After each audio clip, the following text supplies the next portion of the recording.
Hi, this is Emerald, and welcome to the Diamond Net. And today I'm going to be talking to you about the three rules of power.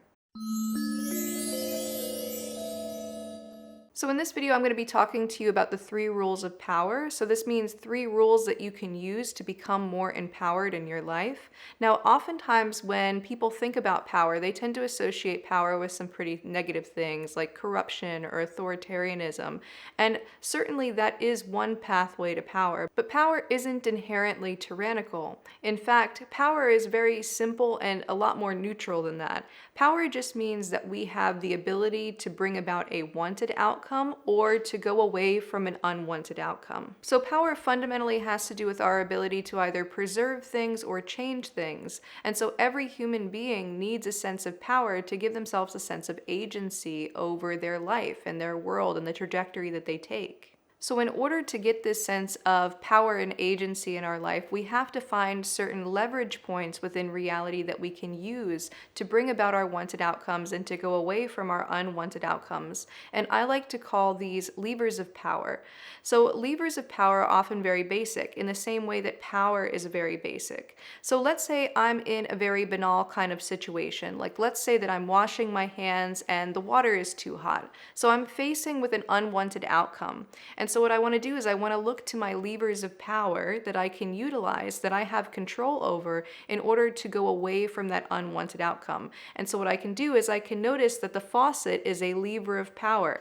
I can have control over the faucet and I can wield it in such a way that it actually allows me to turn the heat down of the water so that way I'm facing more with a wanted outcome, which is for the water to be cooled down and to get away from an unwanted outcome where I'm facing with the water being too hot. Another example of power and levers of power could be if I want to do a particular job. Like let's say I wanted to be a massage therapist. Well, ultimately one lever of power that I could utilize to bring about that wanted outcome is to go and get my license to be a massage therapist. I could go through different types of schooling.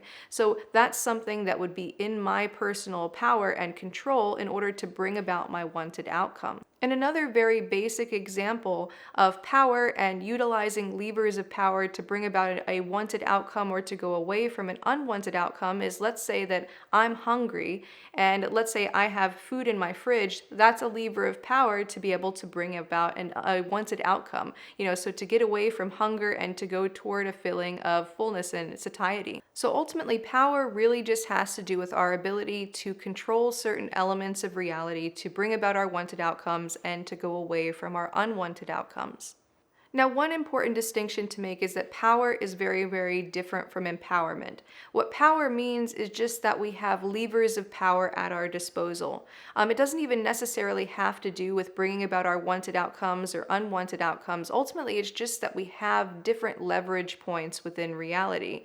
So, for example, I have it in my power, so I have a lever of power. I have some kitchen scissors in my drawer right now, and I could go and I have the power to chop off all of my hair if I want to. I could make reality go in that direction if I wanted to. Now, do I want to? No, not really, but the power is there. So ultimately, I have the power to do that.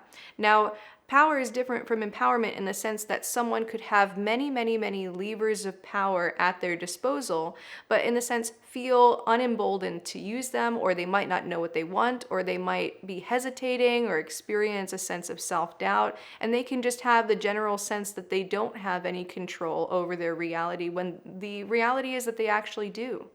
Now, what empowerment means by contrast is that we feel our power. We recognize that we have lots of levers of power at our disposal to bring about our wanted outcomes and to go in the direction of where we want to go.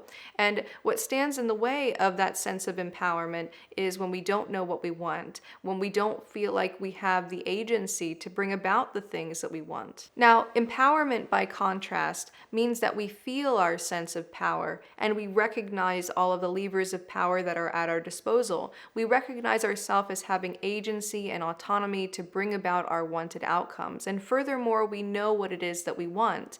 And so ultimately, it's these things that give us a sense of empowerment. And ultimately, we can feel empowered even if we have relatively few levers of power at our disposal. Now, along similar lines, there's also a distinction between powerlessness and disempowerment. What powerlessness means is that we don't have the levers of power at our disposal to bring about our wanted outcome or to get away from our unwanted outcome. So, if I'm locked in a room and there's no key and there's no way for me to break down the door or break down any of the walls and I literally can't get out at all, ultimately my wanted outcome is to be free and my unwanted outcome is to stay locked in the room. Ultimately, I may genuinely be in a place of powerlessness in that situation because I don't have any levers of power to bring about my wanted outcome. Now, disempowerment, by contrast, means that we don't feel our sense of power. This means that we could be surrounded by tons and tons of levers of power that we could utilize, but we, for whatever reason, feel like either we don't know what we want, or we feel like we can't use those levers of power, we don't recognize them. And so it's the sense of not feeling our own sense of empowerment. So when I say I'm going to share with you the 3 rules of power, what I'm really sharing with you is the 3 rules of empowerment. And these rules for empowerment are: number 1, to know what it is that you want; number 2, to recognize the levers of power that are at your disposal to bring about your wanted outcome; and number 3, to be bold enough to use those levers of power and to take action. Now, this formula is very, very simple and very, very effective, but even though it's very simple, it isn't always easy. In fact, the first step of knowing what it is that you want is often the most difficult part. So to make these simple rules a bit easier, I'm going to go ahead and explain how to implement each of these rules. All right, so when it comes to the first rule, which is to know what it is that you want, one of the things that I would recommend is to go check out my video on the Diamond Net YouTube channel called How to Discover What It Is That You Want. I go into this in great detail in that video. Now, I do have a couple of different methods to share here though. So one is kind of a summary of that video and the other one is a different method. So basically the first thing that I would recommend is to kind of get rid of the sense of should or have to. So oftentimes we operate off of the sense that we have to do this or we should do that.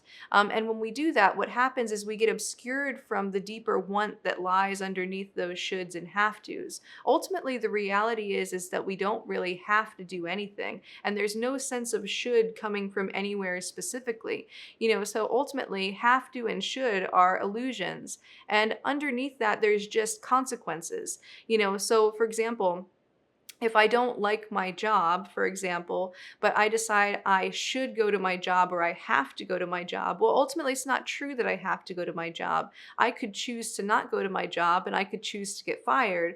Getting fired is the consequence, but I can choose that consequence. So whenever we're saying, oh, I have to do this, ultimately it's not really true. So what we can do is we can take all of our shoulds and all of our have tos and we can find the want that's underneath those shoulds and have tos.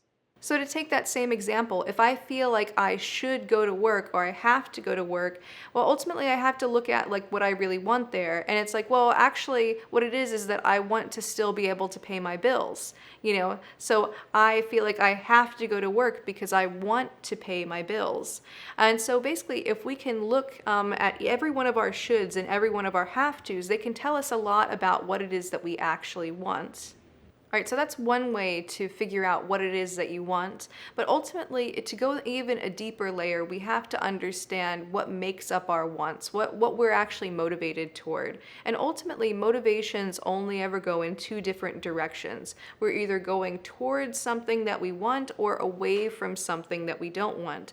Now, in the example that I gave with, let's say, the job situation, where I'm going to a job that I dislike to get away from some outcome where I'm not able to pay my bills. Well, ultimately, that's more of a negative motivation. So that doesn't actually show me what I want, but it does give me a sense of what I don't want. And ultimately, from there, I can use that to figure out what it is that I want. So to make a distinction, going toward the things I want and going away from the things that I don't want are very, very different. And when it comes to figuring out what it is that we want to start looking past what it is that we don't want. We want to start seeing underneath that like what we're trying to move away from, what we're actually trying to move toward. So I like to think about this in relation to an analogy. So if you can imagine, you have two horse-drawn carriages, and one horse-drawn carriage has a rider with a stick and a carrot out in front of the horse, and the horse moves forward to get the carrots. And then you have the other horse-drawn carriage where the rider has a whip, and the whip moves forward in order to get away from the whip. Ultimately, the horse on this side is going to be moving toward the positive feelings that it's going to have from experiencing the eating of the carrot, and the other one is moving away from, let's say, the feeling of the whip, the uncomfortable feelings associated with the whip. And so what we're really doing with this is we're either moving toward things that we think will bring about some kind of positive emotional experience, or we're going toward things or away from things that we think will, let's say, help us avoid some kind of negative emotional experience. So emotions are really the underlying motor that runs our motivations. And so if we can get down to the core desired emotional outcome that we're really looking for, we can start to tell what it is that we want. And so the exercise that I would recommend in relation to this is to start thinking of your favorite emotional states. What emotions do you most want to experience? When you think of your happiest memories, what emotions were you experiencing during that time? And that way you can really start to get a sense of what naturally draws you. So one of the emotions that draws me is the feeling of wonderment, so I'm always kind of questioning things and looking at things that are mysterious to me because they bring about a sense of wonder. And so basically wonder is one of my carrots. It's one of the things that I naturally gravitate toward.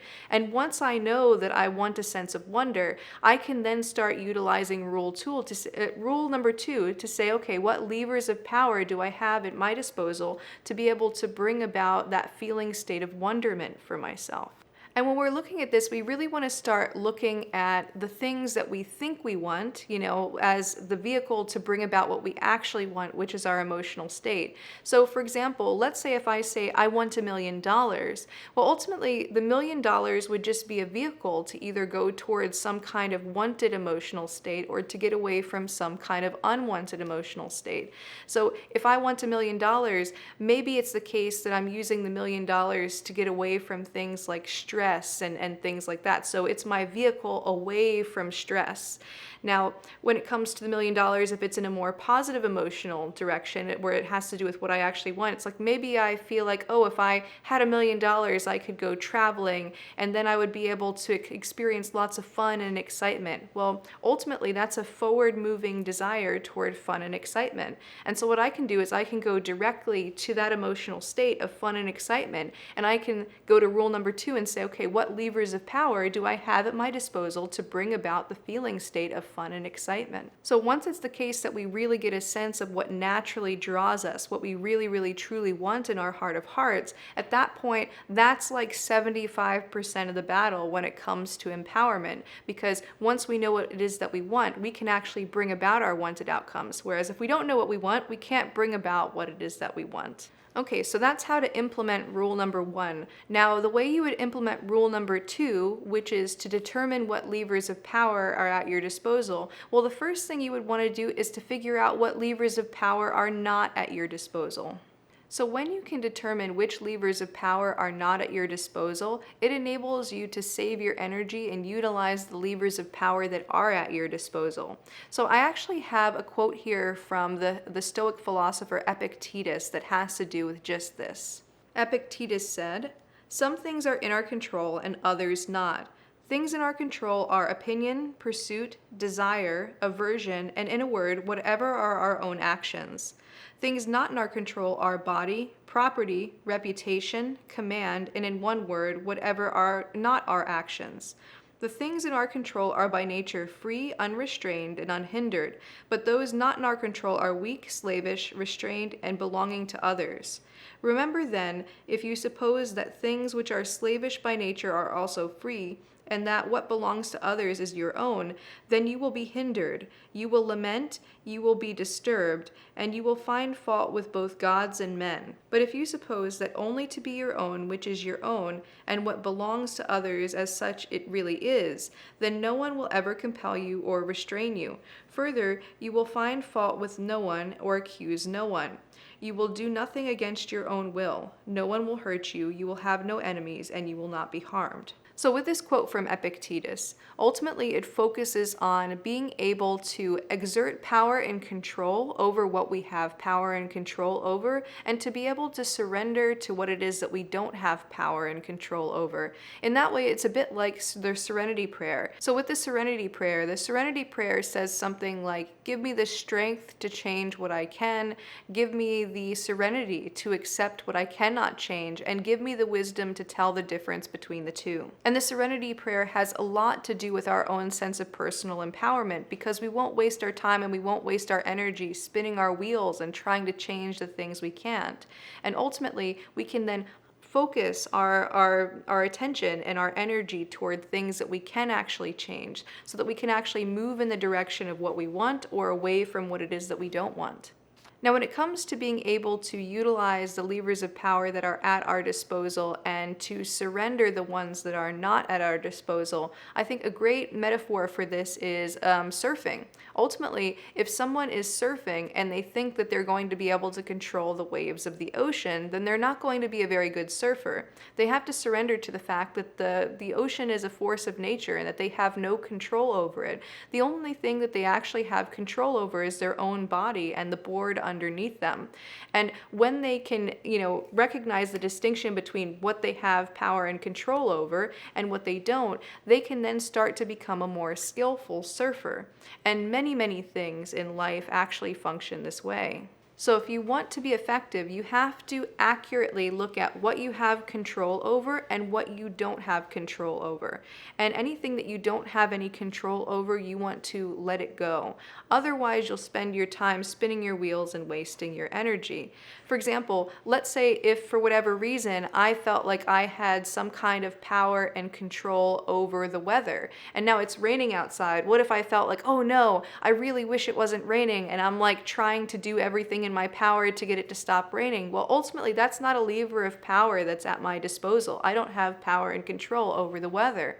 And so ultimately, what I want to do is I want to accept that I don't have power and control over that, and maybe I could do something that I do have power and control over. Like if I don't want the rain, I could use an umbrella. I have power and control over that. Or I could just go inside or seek shelter in some way so I don't have to deal with the negative circumstance of being rained on. So with any wanted outcome that you find out that you want to accurately be able to spot what's under your control and what's not within your control. And you want to focus all of your energy on what you can control.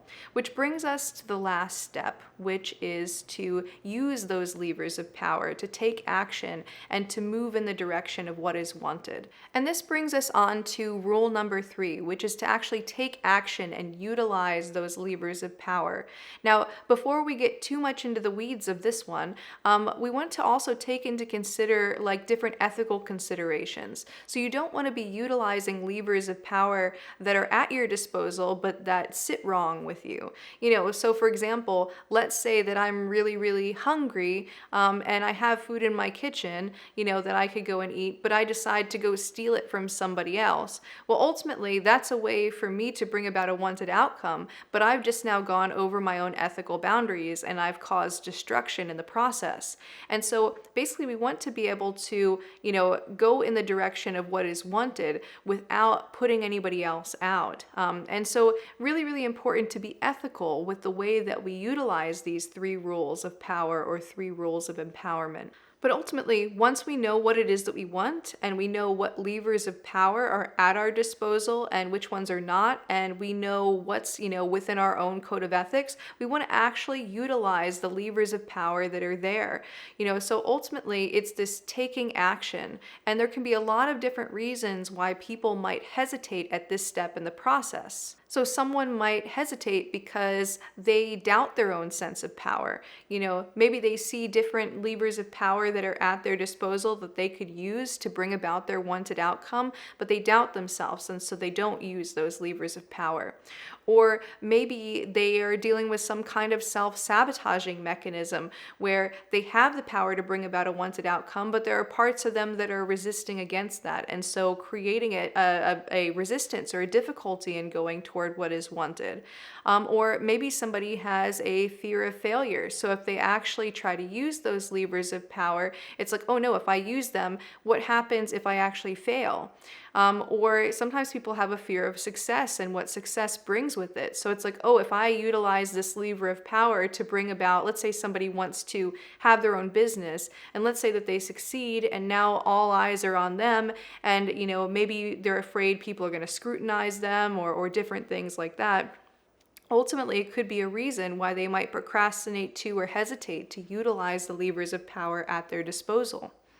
So when it comes to situations where we know what we want and we know what our levers of power are, but then at the last step, we find ourselves sabotaging ourselves or avoiding using those levers of power to bring about that wanted outcome, ultimately what we want to do then is we want to start looking at the shadow, start seeing what's going on underneath the surface, start understanding why we might be sabotaging ourselves in that way. And so to do that, you might want to check out my shadow work playlist. Ultimately I have a lot of information about how to look at the deeper motivations as to why we might sabotage ourselves or procrastinate or avoid using certain levers of power. Anyway, so that's all I have for you for now. I hope that you enjoyed this video. If you did, go ahead, click the like button down below and subscribe and leave me a comment down below. Also, if you would like to learn more about shadow work, which ultimately I talk about a lot on my channel, and it would be very, very helpful for especially the first and third step within the process that I had mentioned today, you can check out my shadow integration masterclass, the 6 simple steps to shadow integration, and you can type in shadowintegration.org/masterclass to get access to it. Anyway, that's all I have for you for now, and until next time, keep becoming more you.